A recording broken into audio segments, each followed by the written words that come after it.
Welcome back to Dead Good Book Reviews. I'm Judith and you're watching another What I'm Reading Right Now video here on the channel. This is the series where I talk about what I have been reading, what I'm currently reading, and what I'm going to be reading next. Welcome. It has been a week since last time we spoke. I am actually filming this on a Wednesday. However, it is one of those weeks where the real world, my real reality life takes over and I forget that I don't read books for a living, alas, and I have had to go into the office to work 2 times this week. It's just how it worked out. So I'm actually filming this at 7:30 in the evening on a Wednesday. We're losing the light a little bit. I suspect the lighting will get a bit funky as this video goes on. I'm a little bit more tired, but maybe that will make me a bit more subdued. Who's to say? I'm less caffeinated than I normally am. However, despite being incredibly busy, I do have a lot of books to talk about having read. Let's get into it. I finished 10 things since the last time we spoke, which I am very, very impressed with. I feel like I've got my reading energy back in a way that I haven't had in a very long time, and I might lose that now that I've had these 2 office days, but I think I can definitely keep momentum a little bit. I think especially because we're getting to the end of a month and the start of a new month, and that's always a good time for bringing back that reading energy. But let me tell you about the things that I finished. We're going to go not quite in chronological order. I'm going to stick series together just because that's a bit easier, but know that there were a few mixed around in this bunch. I finished The Bone Shard Emperor. If you'll remember from last week, I had been listening to the audiobook of this and then ended up switching to physical because of reasons. I really enjoyed this reread. I think it's not my favourite of the books in the series. That's still definitely book 1, but I did have a good time rereading this. I'm really glad that I read it before reading Bone Shard War because I think it sets up a lot of new things as we go into the 3rd one. Speaking of which, I finished the Bone Shard War. I had a really good time reading this actually. I think I say knowing that I don't necessarily have the time to. I would love to make a full video for all 3 books in the series together because I think that's always satisfying to do. I really liked how the series concluded. I found it really interesting. A tricky ending. I don't know that everyone's going to love it, but it did end and that's always exciting. And there were definitely some cool plot reveals that I obviously won't get into here because it would be a massive spoiler. I would say solidly a 4-star, probably 4.5, depending on my mood on the day, series as a whole. I wouldn't say it's absolute perfection from start to finish, but it is a really solid fantasy read that, in classic fantasy form, don't necessarily think too hard about elements of it, but you'll have a good time. A really satisfying stack of books. I'm really glad that I reread this series this year. I finally finished, after all of these years of having read almost all of them, I finally finished all of the Edge Chronicles books. I'm sorry this is so shiny in my lighting, but I read The Descenders. I can remember what books are called.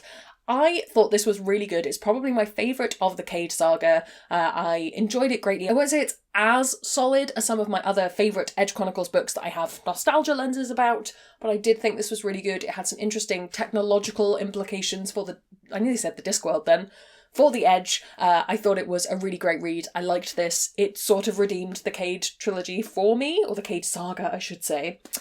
So yes, I need to fully formulate my thoughts on Edge Chronicles, but that video is coming. All right, now we're in new territory. I say new, these are rereads, but we're in new territory for my weekly reading videos. I feel like those 2 projects have been going on for quite a while. I read the whole of the This Mortal Coil series by Emily Sue Varda. We have This Mortal Coil, This Cruel Design, this is an ARC copy, but it's This Cruel Design looks very similar in the UK, and This Vicious Cure. I have read these before. I'd read book 1 probably 3 or 4 times, book 2, 2 or 3, and I'd only ever read book 3 once. However, I had a good time rereading them. I think book 1 is the best of all of them, and probably book 2 is probably the weakest, maybe depending on my mood that day. Let me just hold up book 1 though, for ease of my upper body strength. I really like this series. I really like the concept, which is a world in which people are able to hack their own genes, and you can do coding to code away diseases, to change your hair colour, all of this stuff. However, a terrible virus breaks out and people have to retreat underground in bunkers, and our main character is the child of a scientist, and he is recruited to write the vaccine, leaving her alone in the wilderness, and she gets roped into some other things, and I don't want to spoil too much. The blurb is pretty spoilery actually, having read it, but I'm not going to spoil it for you. I like the concept of this book. I think it has that problem. It's not a problem. It's very much written as a YA book from 2018, I want to say? 2017. And it definitely has that YA book thing of it being a lot about a romance when I was much more interested in another aspect of it. However, I do remember reading this for the first time when I was a bit younger and really liking that romantic element. So I think it depends on mood and how much you're willing to get into the YA element of it all. Overall, had a good time rereading these, would read again. A YA trilogy that stays with me. I think I pick something up different from it every time. I will make a full video about it in a few weeks. I don't know if you caught my YouTube short that I released, but Orbit sent me a copy of The Sword Defiant by Gareth Hanrahan, which I'm so glad they did because I get to wave it at you because I was reading the digital version before this arrived. I did finish it in physical form.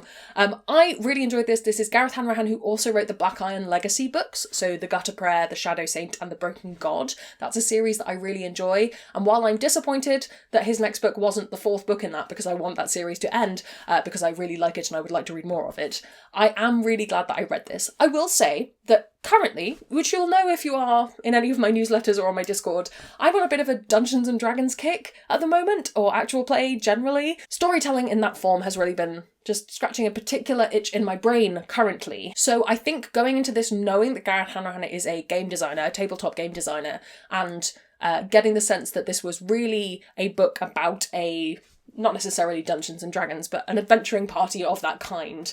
I went in with that mindset, and my brain's very wired for that kind of storytelling at the moment, and I think that helped.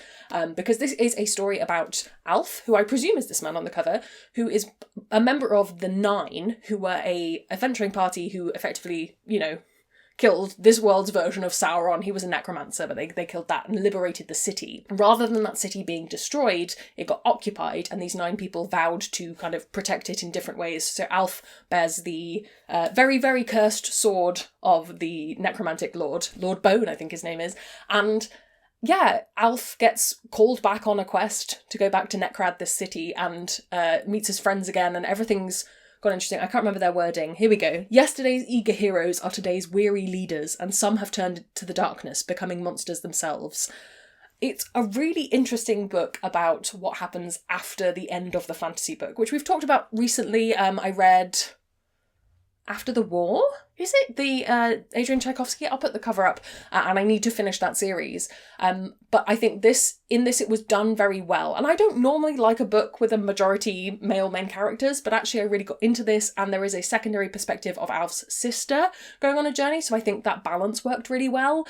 And yeah, I had a really good time with this book. I wasn't sure if I was going to. I thought it might be a bit too, to use a word that isn't ideal, but man fantasy for me, but actually this really hit the spot. I like the way Gareth Hanrahan writes, and I'm happy to read his works again, and it does make me even more excited for a continuation both of this series, which is the Lands of the Firstborn, and also Black Iron Legacy. A couple of things that I threw in that weren't in my plan but did need rereading were Nimona by N.D. Stevenson. This I have had on my shelves for a very long time, and somehow it slipped my overbooked schedule a little bit, and I didn't plan in a reread, and I realised that I did not remember the plot enough to make a video on it without doing a reread. Thankfully, this is a graphic novel, so I was able to reread it very quickly.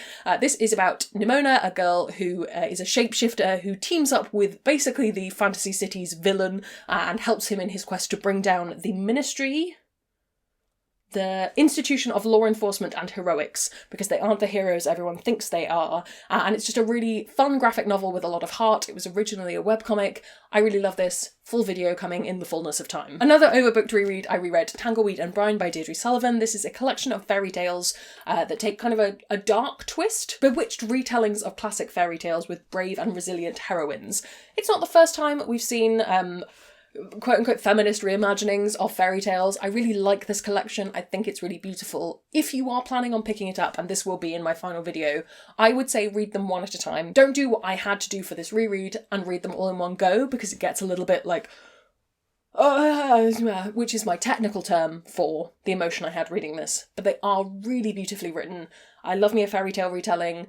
I love the illustrations in these. I just would say split them out, read them one at a time. So I also read Laini Taylor's Night of Cake and Puppets, which is a short story to go along with the Daughter of Smoke and Bone series, because I'm currently rereading that. And I realised when I started rereading Daughter of Smoke and Bone, which is on my currently reading list, that I really wanted to reread the silly in a kind of, in that it's not all that serious, little romance story that is The Companion, A Night of Cake and Puppets. And I really liked it and I had a good time with it. And then I went back and jumped right back into reading Daughter of Smoke and Bone, which, shuffling quietly into my currently reading list, I am 310 or so pages into. I've got this much left. I'll finish that this evening. This is one of my favourite series from when I was a teenager, when I was literally 18 when I first read this, and it really stuck with me. It was a good YA book that I enjoyed greatly, and I've reread it multiple times. I hadn't reread it in a few years, and I'm definitely having a realisation that there are some elements of this that are getting a little bit dated. This originally came out in 2011, 2012. And there are some things that I think you wouldn't necessarily put in a book if you were writing it today, I think. But I am still really enjoying the nostalgia of this. I think it'll be really interesting coming up with a full review, and I wouldn't necessarily recommend this to everyone I know who reads a lot now, but it is a very nostalgic, very comfort ready kind of series for me at this time. So I'm enjoying reading it, and I will be going on to read book 2, which we should talk about. My other current read, before we jump into what I'm going to be reading next, is The Final Strife by Sarah L. Arifi. This is the first book in the series that is called The Final Strife? The Ending Fire. There we go. I have book 2 on deck to be read next week, so I knew I wanted to do a reread of this. I decided I was going to do it by audiobook, and I'm really enjoying it, and I'm so close to the end. When I tell you, I'm 19 minutes from being done with the book, but there wasn't time to finish it before I filmed, and I knew the light was going to go, so by the time you're watching this, I will definitely have finished it, and I've really enjoyed it on a reread. I do think that one of the romance plots in it is very rushed, but that doesn't mean necessarily that I think the book as a whole is bad, and it's partly why I'm interested to see what book 2 is like, but I will be reading book 2 physically because that's the review copy I have. In The Final Strife, the world is broken down in a very classic fantasy novel way by what colour your blood is. Suspend belief about what colour blood has to be because of the way blood works. People with red blood are at the top of the pecking order, people with clear blood are at the bottom of the pecking order, and in the middle we have the dusters who have blue blood. Our main character is actually red-blooded but grew up as a duster with pretending to have blue blood. This is going to get very complicated, and basically it's a revolutionary kind of story with a bit of a must ingrain myself in the culture of these nobles who I don't necessarily agree with. It's a fairly familiar fantasy story in a lot of ways. I think it does do some really interesting things, and I found it very readable, and I'm really interested to see what happens with book 2. Still to read this week, I have Days of Blood and Starlight, which is the second book in the Daughter of Smoke and Bone trilogy, which I'm really looking forward to reading, and I'll probably start that tomorrow if I finish Daughter of Smoke and Bone today. And my review copy still to read is The Shadow Cabinet by Juno Dawson. I'm probably going to take this on the bus tomorrow.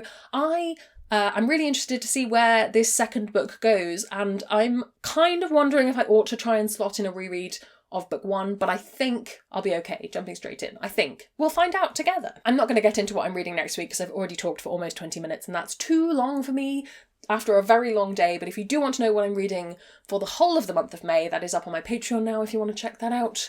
That's linked in the description. Cheeky plug for my Patreon, where that's the only place that I post my TBRs. The only book that I brought into my life this week, or that was brought into my life this week, was my copy of The Sword Defiant, and I've already finished it. It barely grazed my TBR because it was already on there, so that's very satisfying. In terms of new releases, there's 2 things I want to touch on. The first is In the Lives of Puppets by TJ Klune. This is TJ Klune's latest book. I have already read it, and by the time you're watching this, there should be a review video up from yesterday, so you can go check that out if you fancy.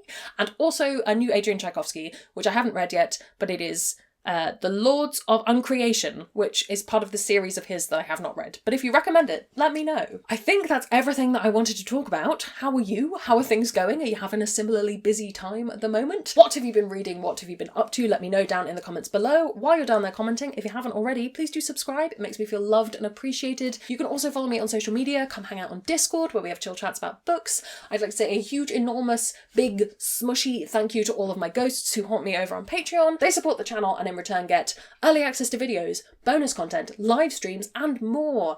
If you'd like to join their number, that's linked below as well. Thank you so much for watching. That's all from me, and I will see you in the next one. It's gonna be some bloopers now. However, despite being incredibly busy, so busy in fact that, however, Bewitched don't do what I had to do for this